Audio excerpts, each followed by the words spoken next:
Hello and welcome to today's episode of Comms Business Live, where we'll be looking at how resellers and MSPs can find their USP in a competitive landscape.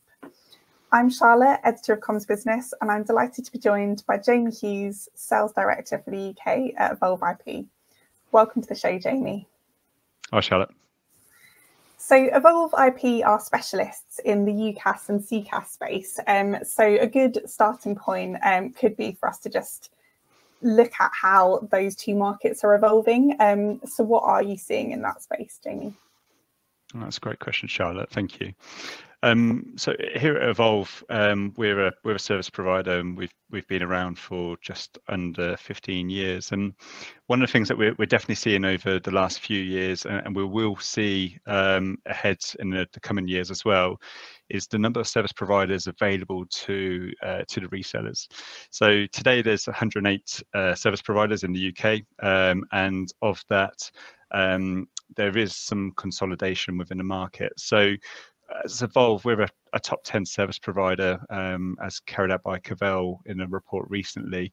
And one of the things that we're seeing is some of these service providers, they haven't adapted with the change of time. So when Microsoft launched open up their APIs to allow for direct routing, there's still some service providers today that don't integrate with Microsoft Teams. So if your customer is currently on a platform, hosted platform, and they want to transition to Teams, then the resellers essentially got to look at alternative providers in order to facilitate that customer's needs.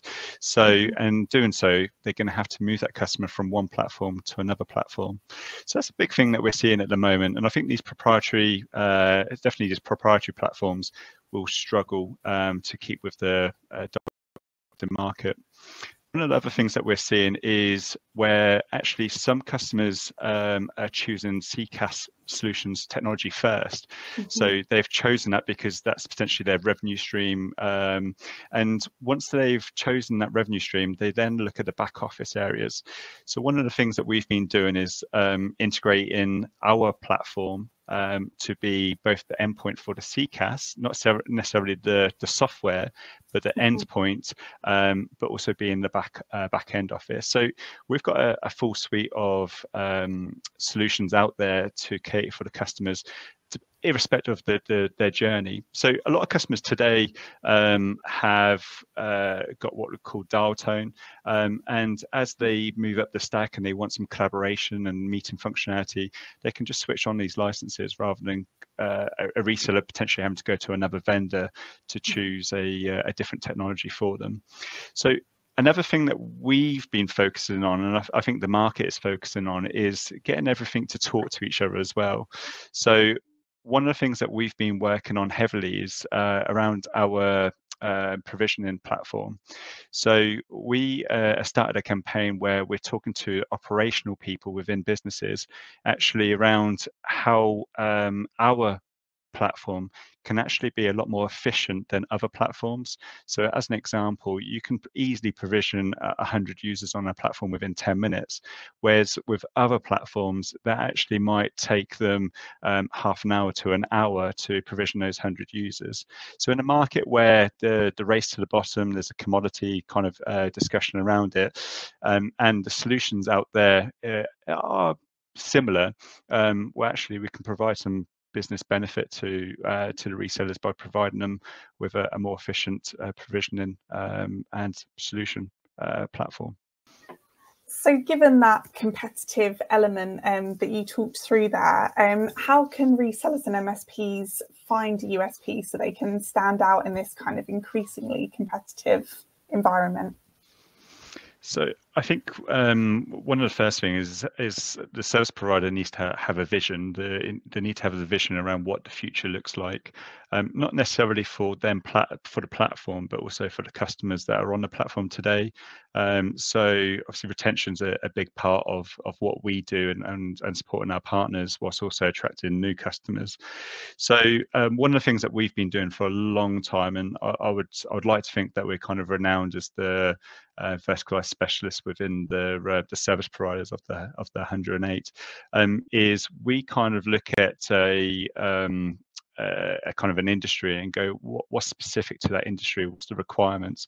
So one of the pushes that we've had recently is within the retail space. So the retail space is quite competitive. It's low functionality, and what we've done is actually brought in the technologies for things like the decked headsets, the decked handsets, even the call points, and integrate that into our platform. So it's those kind of technologies where you go, well, actually, my current vendor can't do that, and it's the stuff that we can do. But then you kind of look at the deeper level and go, right, actually, what other integrations do they need? Okay, they might have a tannoy, they might have a door entry system. What about their factory or warehouse facilities?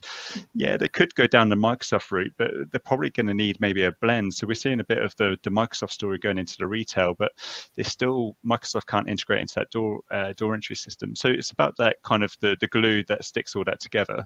So that's one of the things that we're working on, and everything starts with an opportunity or having a conversation. So if we can sit down with one of our partners to go, right, you're really strong in this space, or you want to go into this space, have that kind of whiteboard session to go, right, what are we seeing, what are you seeing, and collectively come and put a kind of like a proposition together around targeting that industry.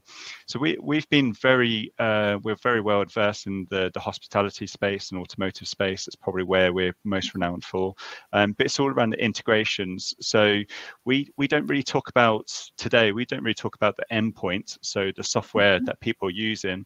What we do talk about is the integrations. So the integrations that when a guest checks into the hotel and they maybe get something from the mini bar, or maybe they make a phone call because maybe they're flying into the country and don't necessarily know what the country codes are, is we actually bring all that integration together. So when people check in, check out, when the room is cleaned, that is all done and carried out and billed by one service provider. So it's quite unique within our space. Again, there might be some service providers that can do that or specialize in that, but they don't have such a broad scale as what we do. So another example would be we won with one of our partners, quite a large retailer in Europe. So again, what we're finding is that many of the service providers are not interested in providing international capabilities, whereas we've been doing it for the last 10, 11 years. So they chose the reseller chose us because the other provider that they work with wanted to own that customer. So and that was their way of transacting, was they have the customer contract and then they provide a rebate. In our world, we're a channel business, and our partners will always have the customer contract. So for us, we won that opportunity firstly because of the commercial agreement that we have, but also the capabilities that we can provide in not just providing services in the UK, but also further afield. And that's what makes us stand out in a very competitive market, but that's also what leverages our partners to stand out as well. Definitely. And how can partners go about kind of working with you guys to support those kind of bespoke projects and those kind of very specific needs for customers that they might be working with? Yeah, so what we know, this is a really competitive market, and we are not necessarily going to be a plan A. We might be a plan B from a reseller's perspective. So if you're looking for a plan B, then we can have that discussion around actually what you're looking to achieve. So one of our partners, as an example, focuses on the recruitment industry. So we then kind of go, right, okay, recruiters, what are they after? How do they communicate? What visibility do they need? Do they need some business insights? Do they need some call intelligence around what's going on? Do they need to be communicating through WhatsApp? So this is the kind of conversations that we have to then go, right, okay, let's put a proposition together, and then educate your, not just you as a business unit, but maybe your whole sales team, so they're confident in having that conversation with the customers. So one of the conversations that we've had with one of our partners recently is they got an opportunity in the Middle East. So this goes back to our international capabilities, is a recruiter. So they've got an opportunity where there's only 10 people in the UK, but there's about 70 people outside of the UK in the Middle East. And their form of communicating with their prospects is through WhatsApp. So one of their questions to us is, can you do inbound WhatsApp? Yeah, we could do outbound, but can you do inbound? Because that's actually where a lot of people struggle. People struggle when, if you want to communicate, you need to receive a form of contact before sending the message back. But we're actually able to communicate outbound as well. And that is the bridge of communicating and making things a lot easier for that partner. We do lots of other different industries that we work on as well. And it's really kind of taking the time to sit down with the partner and just go, where your focuses are, but also what have they currently got in place at the moment. So is it an industry that they're trying to break into? And we could probably feed back to them, actually, is it a good market to go after? Or is it actually within their customer base, they already got quite a large kind of proportion of customers within that industry, and then maybe go, right, let's work on a campaign, both on a sales and marketing perspective, to have a conversation with them, to kind of light up the eyes of what they're doing. And the best way of selling into a customer is a story. So once you get one customer to go, actually, you're spot on, that's exactly what we need, and that's where we see the future going, is, well, let's have that conversation with your next customer. Let's have that conversation with your third customer. So one of the things that we do at Evolve, which is quite unique I think in the market space, is you've got an account manager, but you've also got a technical account manager alongside each other. So and with a partner marketing manager, so collectively we kind of put this all these ideas onto paper to put out a real business plan together to support that partner and to help them grow. So I guess it's about looking at their strengths and then working backwards from there, and to see, like you say, the best customers to go after and the best sectors to specialize in, if that makes sense for their business. So if anyone's watching and they want to work with you guys to develop a USP in a particular industry, a particular sector, what's kind of the best next steps here? Who should they get in touch with? Speak to myself or one of the team. We've got 6 members of our team that are partner focused.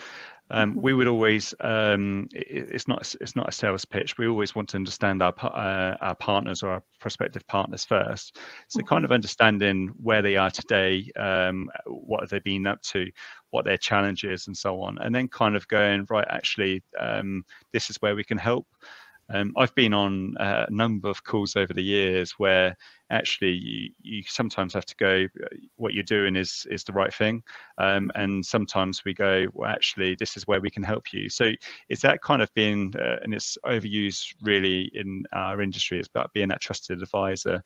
There's no point in a partner coming over to us, signing on. We train them, so we heavily invest in partners, from training them, setting them up onto our training academy, and really it's like a kind of a 4 to 6 week process for them to kind of not be too invested in this. So it's about a mutual partnership.